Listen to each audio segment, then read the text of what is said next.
Go ahead and. All right. Welcome everyone.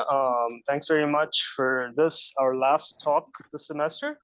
And again, it is my pleasure to welcome a distinguished alumna of BTEC, Jeannette Mills. Jeannette is the Executive Vice President and Chief External Relations Officer and has over 30 years of commercial and regulatory experience in the energy and utilities sector, with a strong track record of delivering high quality customer service and driving economic development.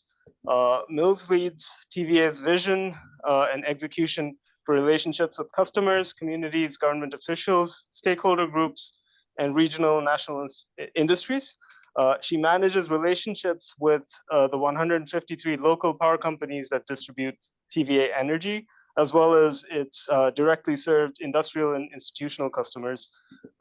Mills's vision is for TVA to have a proactive, collaborative presence in the Tennessee Valley communities, working with local governments and stakeholder groups to serve the region side by side and pursue better quality of life for all of its residents.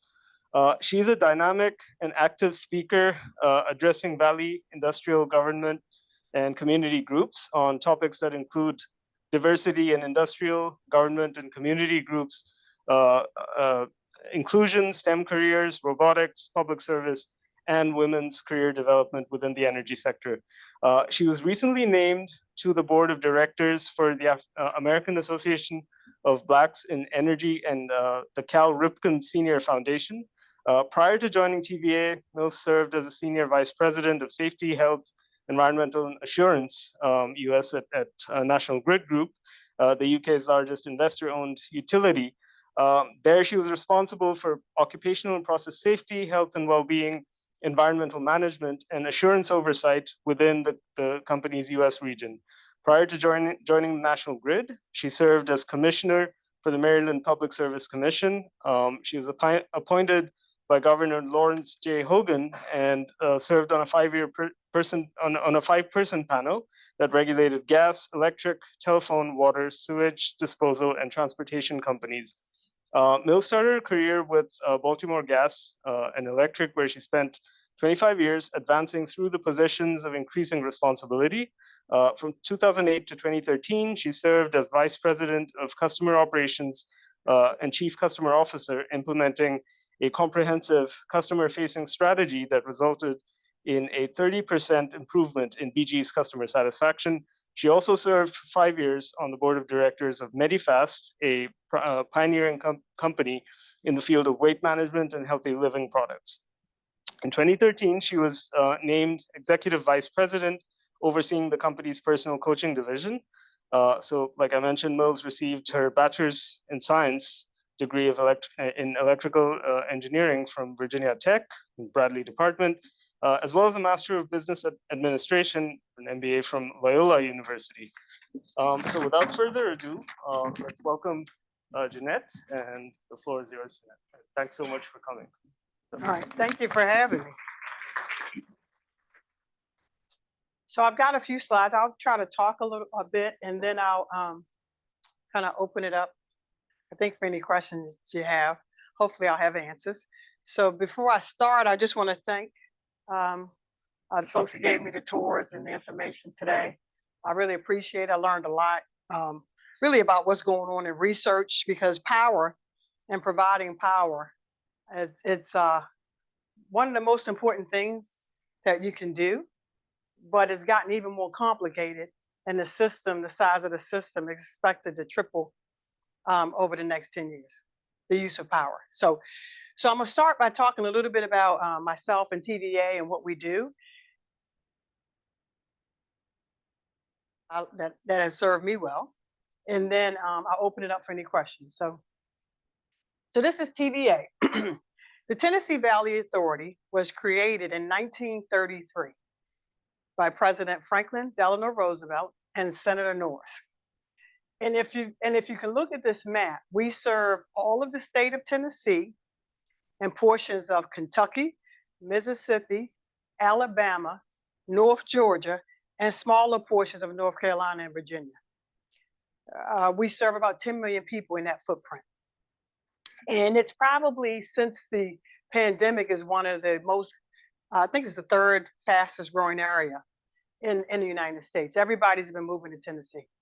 Um, and you see we have 700,000 businesses, 57 large industrial customers. Many of them are like car manufacturers or EV manufacturers, or we have a few solar panel folks that have announced that they're coming to the Valley. Um, and then also on here, we have a breakdown of really all the different types of generation. So TVA, since we were created in 1933, we have all types. Of course, we have coal, but we're exiting coal. We have nuclear, we have gas, we have solar, and we're actually implementing solar, about 10,000 megawatts of that, and then also battery storage in our footprint. Additionally, we have a significant amount of hydro. We have about 140 dams that were built over these many years, and so we have hydro dams, as well as we have one pump storage facility called Raccoon Mountain down in Chattanooga, Tennessee. And if you're ever anywhere near the area, please let me know ahead of time, and we can schedule a tour of Raccoon Mountain. It is a engineering marvel because it pumps water. It uses water as really the fuel source. You know, we built it in the 70s, and whoever thought of the idea is pretty amazing. You know, there are days we only have one, but we wish we had 10 of those today. So kind of, you can see the footprint, and you can see all the various dams and all the different area that we serve, but it's vast, it's big. That's why I say it's really big. So when you think about TVA's mission, first, we want to provide affordable, reliable, and ever more clean energy. That's number one, right? Got to keep the lights on. And then secondly, we have an environmental stewardship mission where we take care of the Tennessee River and its tributaries. So all the different parts of that river. We actually have a team of people who go out and actually even take fish out of the water to make sure the fish are thriving in the water. We test the water. We check the flows of the water. We have a whole river ops center that operates 24/7 to check the water levels and the flows of the river. And actually, we're really known for a lot of fishing competitions in the Valley. People come there to fish. And then lastly, economic development. So TVA's mission, provide for the people of the Valley. And one way we do that is by providing really good jobs for them. So we work a lot with all the states that we serve to bring in businesses into the Valley. Due to our prices are low. They are low. And it's funny because I moved to, and I'll talk a little bit about where I've been, but I moved to Knoxville, Tennessee. We're headquartered in Knoxville, Tennessee. I moved there from Boston, Massachusetts. And I could not believe my power bill when I first got there. I said, something's wrong. There's something not on this bill. And they're like, nope, that's what it is. Compared to Boston, I think it was less than half what I paid compared to Boston. So you know, it's interesting. Most people only live one place and pay power for one provider. So for them, it's always a burden, of course, right? You've always lived there, it's the same price.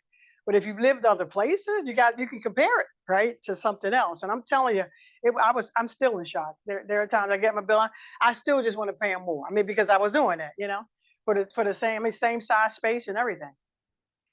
So that's TVA. So a little bit about Jeannette. We'll start at the bottom left corner. You know, I'm originally from Baltimore, Maryland. I was chatting with my friend over here. I'm actually from West Baltimore, and I was born and raised there, raised by my mom, single parent. I have 3 older sisters, so it's 4 girls. She raised us by herself. And the one thing she stressed was education. So she would tell us, I go to work and you go to school. And we were expected to go to school and to, at a minimum, get a high school diploma. And so it was somewhere, I think, had a teacher, I think in elementary school, who, when I was, well, I wouldn't say I was being disruptive, but you might say that. He was teaching social studies, and he had this class where he said, if you don't call your parents mom or dad, it's disrespectful. So my little elementary school self raised my hand. because we called our mother Tommy because we called our grandmother Mom. And so I raised my hand and I graciously explained to him why he was incorrect and that wasn't right. So of course he looks like, what? So he says, my name was Coakley then. I hadn't been married, so only elementary school. But he said, please step outside. And so I had to go sit outside. So I was like, oh, I'm in trouble. He's gonna call my mom and I'm gonna be in trouble. So he called her and he wanted her to come to school. And so she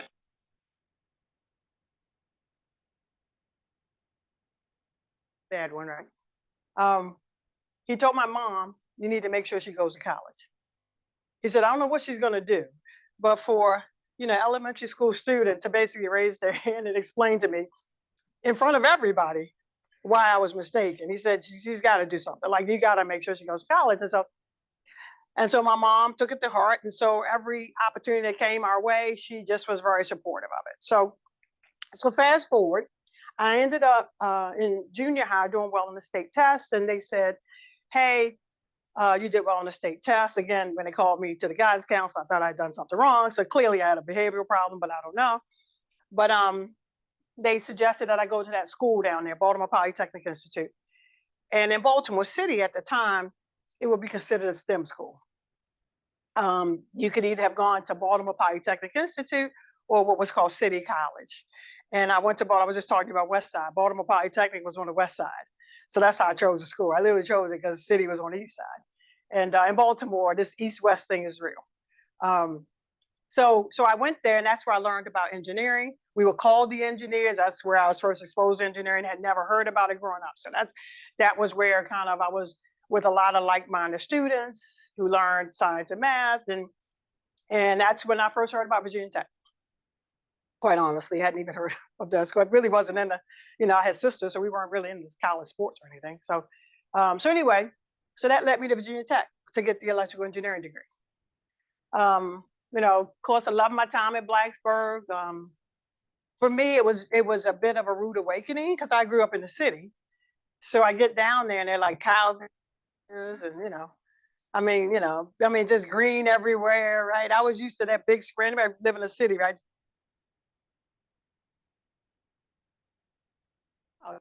But when my mom first took me to Tech, this is another funny story. She looks around and she goes, "Yep, there's nothing here. You'll be fine. Like I'm happy about it. I don't know about you, but you can go to school here." So that's what I ended up doing. I ended up going to Tech, working hard, get my engineering degree, and it was at Tech when I decided I wanted to go into power systems. So at the time, I think I have a minor in power systems, but of course now I'm executive, so does it really matter? I don't know, but I did because I knew I wanted to work for utility, which I tell people that too, and they say, "Really? Like you're in college?" Nope. I knew I wanted to work for electric utility. I believe having electricity is a key part of having a civilized society. And I thought it was a job that I could have where I can go anywhere. If I want to travel, I just switch companies because everybody's providing. So that's what I did. So then I moved on from there, graduated, went back home to Baltimore. You heard about that. Baltimore Gas and Electric, had a lot of firsts there, worked really hard there. It was a great time for me to be back home. That's when I got my master's degree. Medifast University, commission, that was a fun job.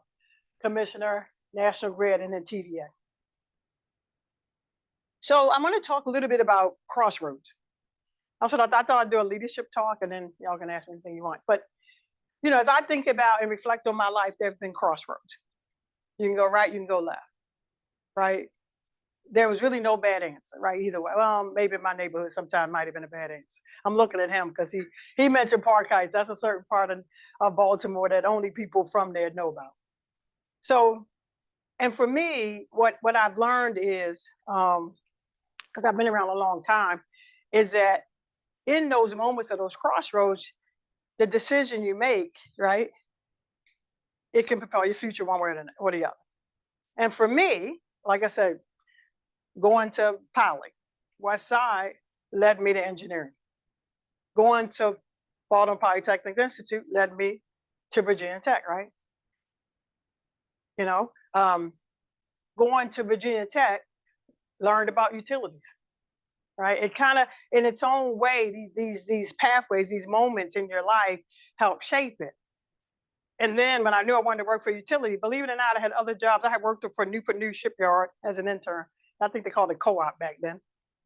And then I had an offer from them, and I had an offer from what was Virginia Power, but now it's Dominion Energy.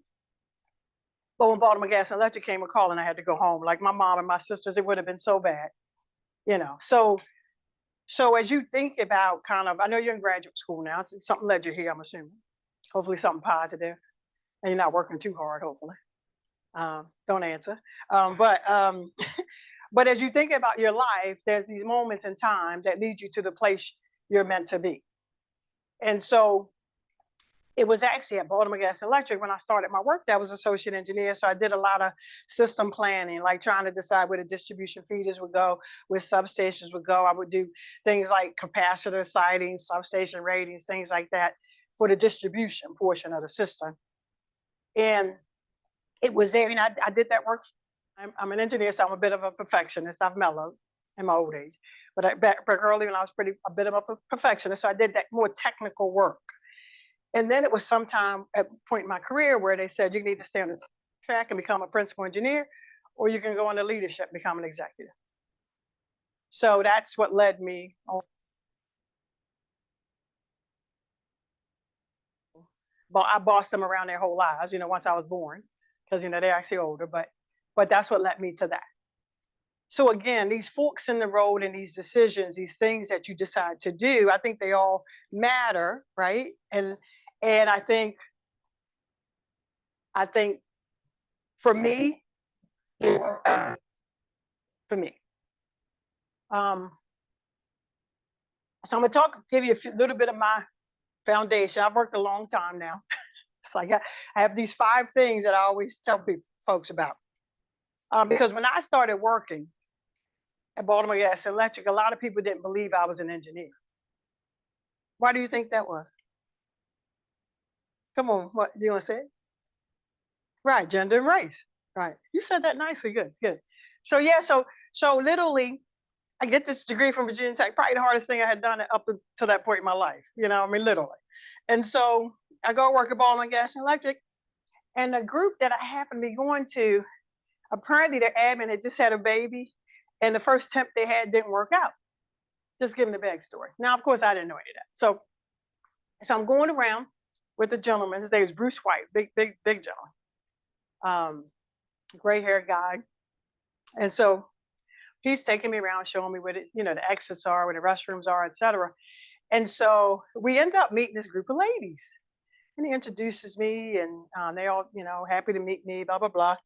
And so finally, one of them said, "How many words do you type?" Now, for the folks in the room that's, my age or more, you know what that means, right? You're like, we all know what that meant, right? You know what that meant, right? So it's like, I'm like, I type. I said, but I've never counted it. I don't know. Literally, I can't tell you how many words I can type. I type, but can't tell you how many. So Bruce White, who's with me, turned beet red. Beet red. And he goes, no. She's an engineer. And there was this awkward silence. And so they started to apologize. And I said, "Oh, don't worry about it. That's okay. I understand." Because I said to them, if I was the admin, that's a really respectable job. That's an important job here. So why would I degrade that? And I said, I get it. I understand. You probably have never, seen one of me before.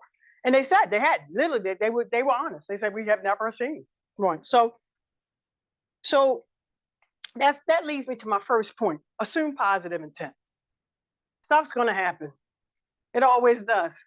Whether you're doing technical work or non-technical work, stuff's going to happen. People are going to make assumptions about you. They might say something that may be off-putting. But I've learned in my career, when I assume positive intent, I am not using my own personal energy for something that's negative that may not serve me well.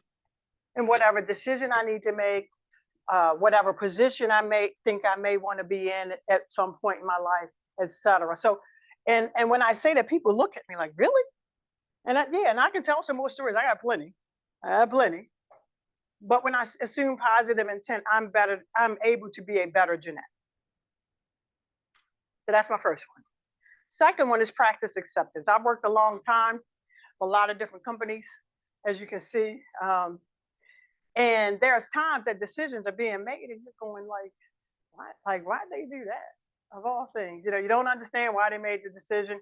Sometimes you don't even agree with the decision, but when I was associate engineer, no one's asking me my opinion, just for the record. But when I became a vice president, someone did ask me, and when I had the chance to offer my suggestion, I would. But with things that are beyond my control, I just focus on things I could control, and accepted the things that I couldn't, or accepted decisions that was made. And if I thought it was something that I personally couldn't live with, then I many times without any effort, I'd find another position. Somehow it would come my way. I really wasn't meant to be there. But I didn't spend my time on things that just weren't helpful. Third, prioritize relationships. So back in my day when I came up, there was no LinkedIn. Boy, do I wish we had LinkedIn. And I don't even think I spent as much time prioritizing relationships.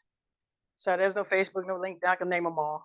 I know I'm dating myself right now, but what my point in that statement is prioritize relationships. You all have projects, you have technical things you're doing. The work is so important. It can be all consuming, but remember, you got to stay connected to people, right? And it's these relationships that you'll get years down the road, somebody you might've met early in your career and they remember you. They'll know you. They may know your work. They can help you. I mean, we made a connection today, even though we didn't work together. Her company worked for Baltimore Gas and Electric back in the day. She said, I work for ICF. I said, did you work in Baltimore, Baltimore Gas and Electric? She said, yes. So that's it. So you make these connections. So this idea of prioritizing relationships, because you may not know, today you may think I want to do this, but tomorrow that may change. So having that network, making those connections is important. And then the fourth item is know the value of a team. I lead people. I mean, that's pretty much what I do.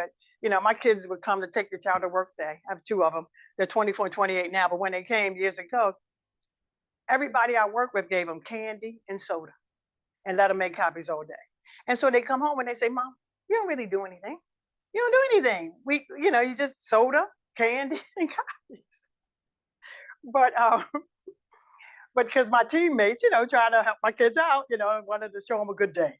So I laugh about that, because knowing the value of a team, particularly for what I do for leadership, is important. Just to know either how they can help you or how you can help them.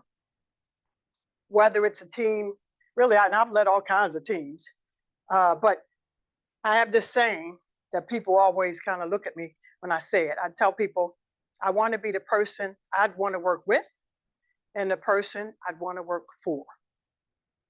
So as I think about what I do as I lead, knowing the value of a team helps me be a better leader. Knowing what everybody brings to that table, everybody brings something. And then lastly, stay true to you. I think you said it earlier today. You said, most people don't know where I came from, right? But when they meet me, they say, oh, you're so down to earth. Oh, you're so like normal, because they'll see my title and be like, expect me, I guess, to come in. I'm not sure what I do, but I wouldn't be who I am, right? And so the one thing I learned early on from my mom is that, it's important to remember where you come from and be true to that person, who you believe you are. Now, it doesn't mean I haven't changed over time. I had a little edge to me back in the day, but, I've lost all that. I'm mellow now. But knowing like how I grew up, who my friends are, my family, being a good human on the planet, things like that is really who I want to be. So I try to, no matter what job I got, no matter how much it changed my life, either financially or where I lived or things like that, that never has gone to my head. And so I can honestly say, I was just at a conference where there were people from every company I worked for in the audience. I was on a panel, folks from Baltimore Gas and Electric, folks from National Grid, and folks from TVA. So when I did my opening, they said, tell us a little bit about you. I mentioned every company. Everybody's clapping. And the good news is when you leave one company and go to another, for me, the goodness has been, I've learned that I did that. I knew who I was, and I tried to be the person I want to work with and the person I want to work for. So I think that's all my slides. I'm not sure if what you want to ask me about. You can ask me anything you want. Oh, that's my contact information too for TVA.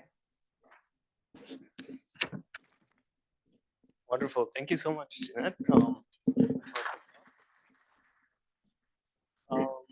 So yeah, I guess we can get into the Q&A session now. So for the folks on Zoom, you can just ask your question or type it into the chat box. Sheila will read them out to us. Or if you're asking the person here, please use the mics so the people on Zoom can hear you. So yeah, so any questions? Oh. Do I need a mic? You do. Speak up or? It's on? Yeah, it's on. All right. Let me think through this really quickly. So statistically speaking, you are a living, breathing miracle, right? Statistically speaking, right? All things considered. As you went through life and overcame impossibilities and obstacles and trials and tribulations, probably countless, like literally countless. What was your main motivate? What were one or two of your main motivating factors and influencers, like as you went through all of that? What kept you going? What kept pushing you? Well, that's a good question. So what I'll say is that, you know, at different phases of my life, it changed what my motivation was. Early on, like I said, my mother said she wanted us to get a high school diploma and a good job. Those two things she said, good job. And so early on, because we were so close to our mom, we didn't want to disappoint her. So all my sisters, everybody got a high school diploma, everybody's got a job. And people look at us, they say, why? And my mom, it's funny, my mom passed in 94. She always wanted us to be close. We still get together. Like we still get together because that's what she taught us. So I think early on it was, I didn't want to disappoint Tommy. Like she told us, you know, what we needed to do. And I tell people she had a firm hand and a warm heart, but her hand was firm. And then also I would say, for me personally, you know, I mean, I grew up around a lot of different things going on in the city, and I had just told myself when I was young that I just wanted something different. I don't even, and this is the odd thing. Some days I'd sit and say I want that, and my sister would just laugh at me. I used to tell them, I'm not gonna be washing dishes forever. I didn't know dishwashers would be invented because, you know, it was the 70s, but. And I'm like, I'm not gonna be washing dishes. I'm gonna have this, that, and the other. And they talk about it today. So somehow, as young, my mom, I was motivated. And once I got to school, I just always surrounded myself with people that were like-minded. A lot of my friends, we all would talk about like where we going and what we're gonna do. And it was always big and all, not even really with a guidebook. If you said to me as a TVA, as an EVP, I probably would have said, what's TVA, you know, at the time, right? So I think I had friends. And then lastly, I'll say my late husband. You know, I was widowed in 2009. I was sharing that earlier. And I met him at work. So, and he was 8 years older. And keep in mind, I said I never dated anybody at work. And I was never getting married. And I wasn't never having children. For the record. So I did all of that kind of, so never say never. And I think that's the message. But he had worked there 8 years before I came. And so he would just tell me stuff, you know, either stuff about, for me to consider about how I approach things differently, because he was more from a rural area where, you know, much nicer, just a very nice person. And then I was more city. So, you know, I had a little edge to me, you know. And so he helped smooth out the little edges and told me different things, but I listened to him and just tried to make them my own. So he really was a big help. I think first person who ever looked at me one day and he said, you know, if you really stay here at BGE, you'll be an executive one day. And I remember when he said it, I said, look at the org chart. Like, there is not, like, are you kidding? Like, are you joking? He's like, no, no. He said, I believe it. And sure enough, the day it happened, the good news is he got to tell me, I told you so. Like, he got to tell me, like, I told you it was coming. So I think that's an abbreviated version of all my influence. But I'm very close to my family, even my kids. I was saying earlier, my kids even help me with decisions about things today. They're 24 and 28. I call them. And they actually give me advice. It's kind of interesting. So, any other questions? Oh, sorry.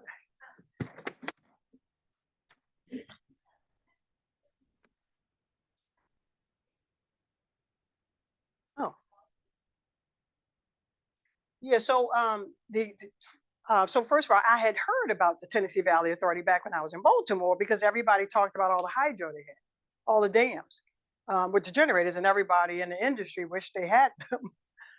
So I'd heard about them, but what really drew me to TVA was that mission of service, because TVA were public power.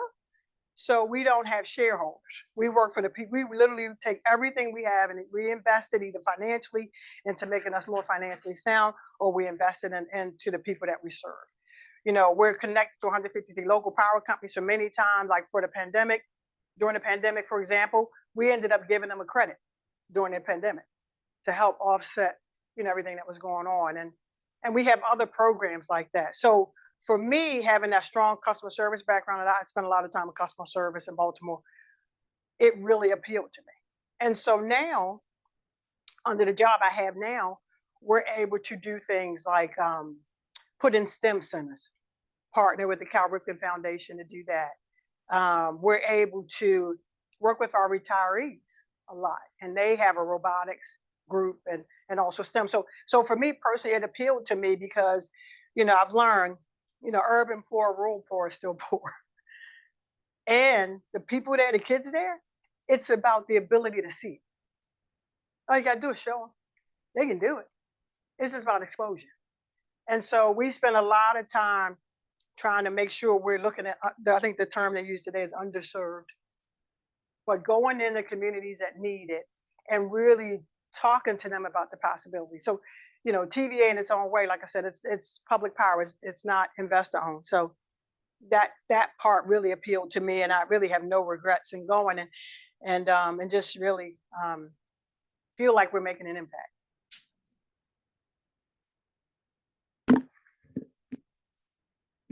I think this is on. Yeah. Okay. You mentioned early on that there is an expectation that I think it was the power demand will triple. I forget what you said. Like, was that by? I think 3 times. We think we're estimating at doing what 3 point? times. So in like 10 years or less than that? Well, it's growing pretty fast. So what I'll say is, I don't remember the time. I think at least 10 years. But what I'll tell you is what's behind it. So remember, we did all of that IRA money, all that. We want to bring some things back on shore, right? Like a solar panel manufacturers. They are high energy users. So many of EV manufacturers, solar panel manufacturers, battery manufacturers use multiples of the energy that a traditional car company would use or a facility would use. We started seeing, once the bill was passed, we'd see one company say we need 500 megawatts of power, and that's just one. And we add about 20 or 30 of them a year. So we think it's going to be in less than 10 years. It's going to need to double. So what we're looking at is how do you make the grid more efficient? So I was pretty excited to see those things going on today. Because we're even looking at things like cabling. We're looking at cable. We actually found someone who thinks they have a cable that's more efficient. We're looking at where our existing facilities, where can we add to our existing facilities? We're also looking at trying to add new facilities, but as you know, nobody wants a power plant in their backyard. I don't see anybody raising their hand in a greenfield site saying put it here. So that's a challenge for us. So we try to work with the communities to see if it's even possible to build. But we do see, I mean, we think it's coming, unless, you know, I always jokingly ask people, well, anybody willing to go without power during a 24-hour day? Raise your hand. What part of the day would you say it's okay for us not to have power ready for you? Most people probably say the night, if anything. At night? If you could pick the time and the hours? Yeah. You won't charge your phone at night? I don't, but you some don't? people do. Okay. So, because that, to me, that's the secret, to figure out if people can go without it. And you need it en masse, right? You know, it has to be a lot of people. And the other thing I'll say too is one of the things we have in the Valley, believe it or not, residential heating is huge consumer, especially if the temperature drops below 32. And you mentioned the population of that area is increasing drastically. Nashville is a net importer talent. I mean, everybody wants. Anybody been to Nashville, Tennessee? Did y'all have fun when you were there? Did you enjoy it? It's fun, isn't it? It's a good, I mean, it is. But everybody wants to go to Nashville. Even, you know, when I'm in Knoxville, I'll see UT grads and I'll say, what are you going to do? And they're like, oh, I'm moving to Nashville. They love it. So good. I did live in Knoxville for about a year, actually. I liked it a lot there. Nice. So my other question was, I assume there's a lot of, you had a map up in the beginning, like hydroelectric power is a source. And I interestingly read, I forget when I read this, but at some point I read this, that the Mississippi River wants to, and I think maybe a lot of rivers do this, wants to sort of change course over time. And that we are artificially sort of like pressuring the river to stay in a way that it is, you know, the delta of the river is around New Orleans. Is there something like, is that like a concern for hydroelectric as a, you know, a renewable energy source in the future, where you can't just assume that you can place a dam, or maybe that's completely unfounded, but I know TVA hadn't built a dam probably in about 50 years. Yeah. So it's been a while. Now, you know, back in the day, literally, you know, we built quite a few, but we haven't built one in years. But we do manage the river levels, which is highly dependent on rain, how much rain we get. Now, we don't manage the Mississippi. I'll probably have to look that up. But for the rivers we manage, we typically, believe it or not, Tennessee's very rainy, especially East Tennessee. We get quite a bit of rain. I think more so probably than some other areas of the country. So we're not concerned about that yet, but that doesn't mean it won't be a concern. But the other thing we do get, we don't get, I'm used to getting hurricanes that take power out. We get a lot more tornadoes. I think the tornado alley's moving east, the data show. That's not good. That's not good. I'm just thought I'd throw that in. Well, thank you.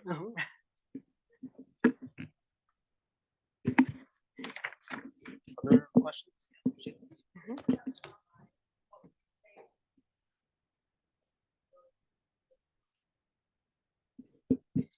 What's weighed more in a leadership position? I would say when I first started working, it probably was technical capability, because they would pick the most technical person and make them the leader back then. And that was, you know, over 30 years ago. I think now leadership matters. I think people today want to engage more and have two-way communication with their leaders and their companies.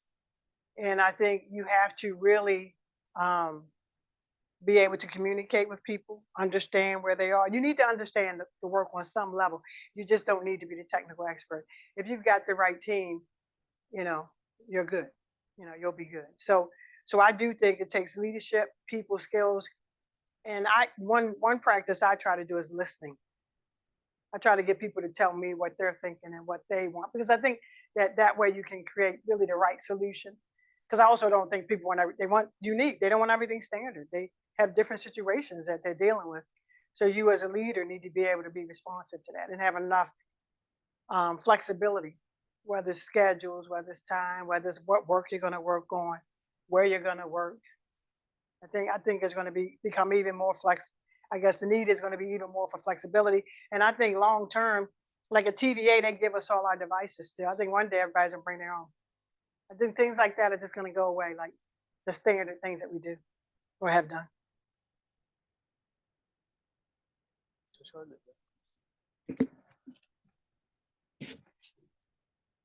So earlier you mentioned that you had a choice of either pursuing becoming a principal engineer or pursuing being an executive.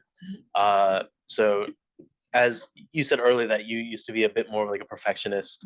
So having that kind of technical background and I guess that kind of technical drive, in hindsight, do you think you would enjoy being a principal engineer, or what drove you to choose being an executive versus pursuing a higher role in a technical field? So to answer your question, I don't think I would have enjoyed being a principal engineer more. My late husband, he became a principal engineer. He actually, he's a really technical guy. He's an electrical engineer too. But I don't have any regrets about it, because I think for me, I really enjoyed the people. And then I enjoyed there's a little uncertainty and a little, you know, when you work with customers and people issues, it's an interesting day. It's not, you're never going to have a boring day. So I don't regret it. I think I was naturally, in hindsight, I'll tell you a quick story. When I was looking at that job in National Grid, they had me go see a psychologist because they wanted to check, I guess, make sure I wasn't, it wasn't like, I don't know what word I get to use, but I'm not going to use a word we're recording. So, but they sent me to a psychologist. So I'm thinking, oh, they want to know who I am, because I was coming from Baltimore, didn't know me.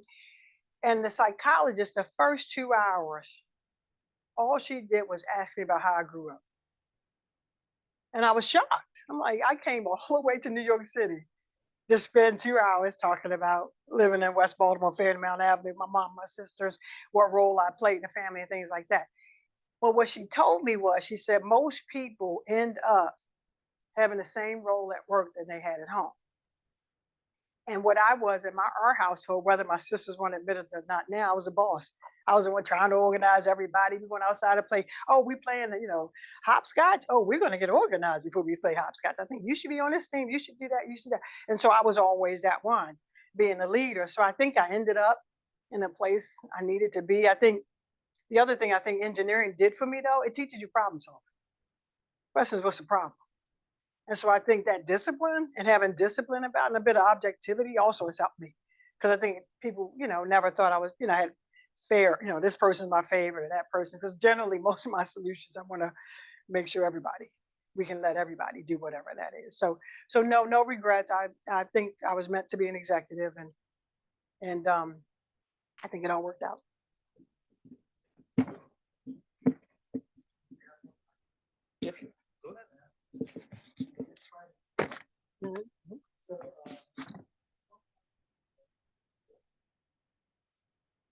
Mm-hmm.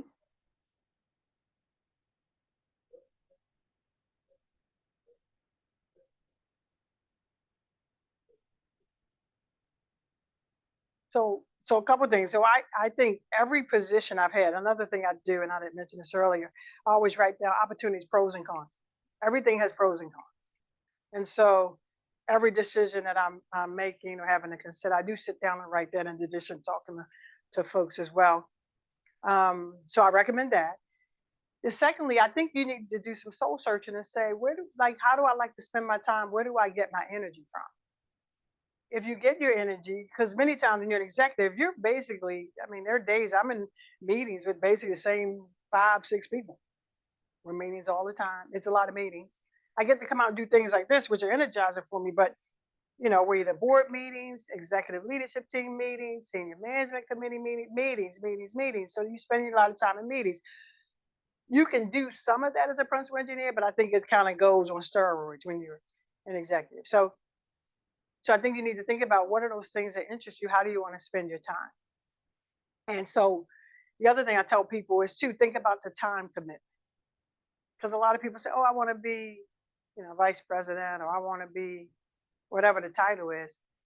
But, that's a time commitment that comes with that. And also, what I'll say is a commitment beyond like a normal employee. Like, for example, one Saturday I woke up and I noticed the town had a tornado come through, unfortunately. It was in our service area. But I saw it on CNN. I knew the weather was bad, blah, blah, blah. You hear that. But then immediately me and my team had to go into action to support our customers. Do that. It was a Saturday morning. So that's what you do. So the level of commitment, you have to think about that too. Do I really want to do that? Do I want to spend my weekends like that? So I just think start with pros and cons and then think about really what do you really want to do at that time. The other thing I'll say is different points of your life changes. So even if you didn't do that early, you might be able to do it later on. Because I thought I would travel early, but I took that job in Baltimore, couldn't travel. But now I've been at 3 companies since my kids, were older now. Yeah, 3 different companies. So. Yeah, I actually wanted to second Dr. Booker's thoughts about this being a very inspiring talk, I think, for all of us. I think we can all relate to the quote that you made about wanting to be the person you want to work with as well as work for. So that's what are some of the regulatory change in terms of policy? What are some of the changes you would like to see going forward in the energy sector? Like, ooh, that's a good I question. know it's maybe a little too nebulous. One of the things we do talk quite a bit about is permitting reform. Mhm. Because to build things for TVA, unlike every other utility I've ever worked for, TVA has to go through the NEPA process, which is like a 2 to 3 year process in order to site any new facilities. I do think if there's a way to reform that so that we could site facilities easier, we would still get the input from the community and all the different stakeholders. But I just think the speed of the growth is going to require speed in some places to build. So I think from a policy perspective, we talk quite a bit about that as well. And then I think also, I just can't wait for that new invention of actually something that's going to actually generate power. Right. I mean, really a new generation source. I mean, that, I hope you all come up with it. I can't wait. Fusion's been talked, fission's been talked about. Small modular reactor, we're looking at that. But really, I think that's not policy, but that's really what we need. Right. So,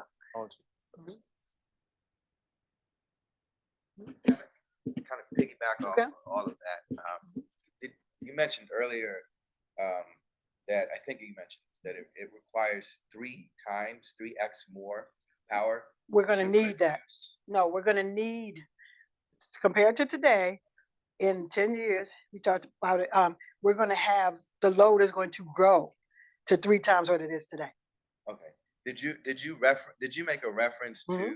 what power is required to create a battery operated vehicle versus a Oh.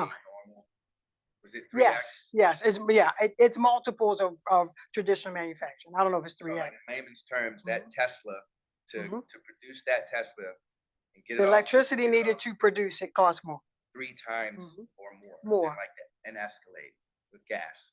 Yeah, the manufacturing process, just because of the systems that they use Wow. to do it. And even solar panel manufacture, same thing. Battery manufacture, same thing. That's interesting. It takes a lot of power. Oh yeah, it takes quite a bit of power. So, And they resource those materials from very interesting places. right, and then we're trying to onshore it all now, which is adding to the growth. Yeah. That's to come. Thank Okay.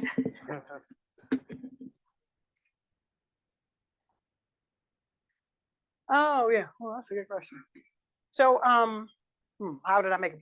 I'm a very intuitive person, I'll tell you that. And I told you about my pros and cons. Every opportunity came up, but most of the time when I was at BGE, most of the time people came to me with opportunities and said, "Oh, I think you'd be good at that. What would you think about doing that?" Many times it was a job that every other engineer said, "I don't ever want to do that job. That is not a great job, blah, blah, blah." But I was always open to it. So I think openness to new opportunity is key. And then I always had a mentor. I still have mentors today. And I have people around me that I know will tell me, the truth. And not just because the higher up you go, sometimes it's hard. Sounds crazy to say that, but it is. It's hard to get somebody to tell you the truth sometimes. It just is. So I would go to my mentors and they would help me a lot. And then there were a couple of times I was in situations where I didn't really like the job. I got there, did my best, put in my 2 years, and I wanted to move on. And then many times in those cases, I'm a person of faith. So there were a couple of times, I know it sounds crazy, prayed about it, a job came, I was good. I got the job. So it just depends. But I'm very intuitive and I try to, like I said, I don't know if there's any opportunity that was offered to me that I told them no. I took them all. Pretty much, if they offered it. And that still happens today. Okay.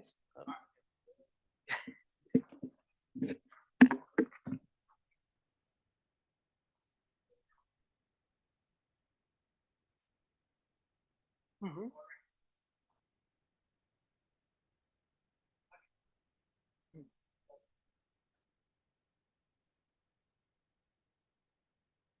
Right. So he said, how do you build that team? How do you motivate them? How do you work? Okay. So first of all, in my experience, I've rarely come into a new role and been able to build a team. Most of the time roles I've had, I've gone into, there was a team there. I might have been named as their leader. And so for me, it was more about getting to know the team, the work, and really figuring out what did I need to do as the leader, right, to make it either better, faster, improve turnaround time. Typically, those are the things we were looking at. There were some times where you might have 1 or 2 vacancies, and then in those cases, I would have the opportunity to fill it. But then I think, again, you need to get to know the current team because you want to make sure you had somebody who had the right technical skills, but also the right demeanor, is what I'd say, the way they behave and the way they conduct themselves. So I've had a few opportunities to do that.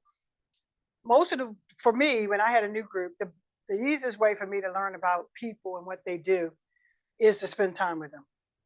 So one of the rules I had was when I was a new supervisor of a group, like for example, designers back in Baltimore, they would go out and design electric and gas services for townhouse, townhouses, communities, subdivisions, et cetera.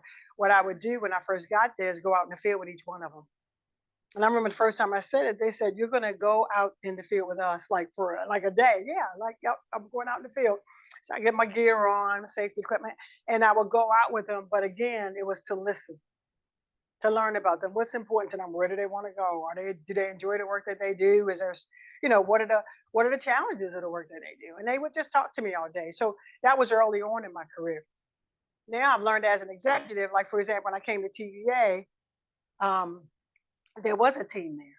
So what I had to do was learn how to ask really good questions so I could learn about everything that's going on. Because unlike BGE, where I worked my way up, when you come in at a high level, it's more about asking the right questions and building the right relationships with the team. Because I already had a team when I got there. So in that case, when I first got there, the first thing we did was they all came in and give me a presentation on what their group did. And that's interesting because you hear it from them in their own words. What do you do? How do you serve customers, et cetera? So I just think it depends on the role, but it's rare. As a leader, I don't think I've ever gone in and been able to build my entire team, ever.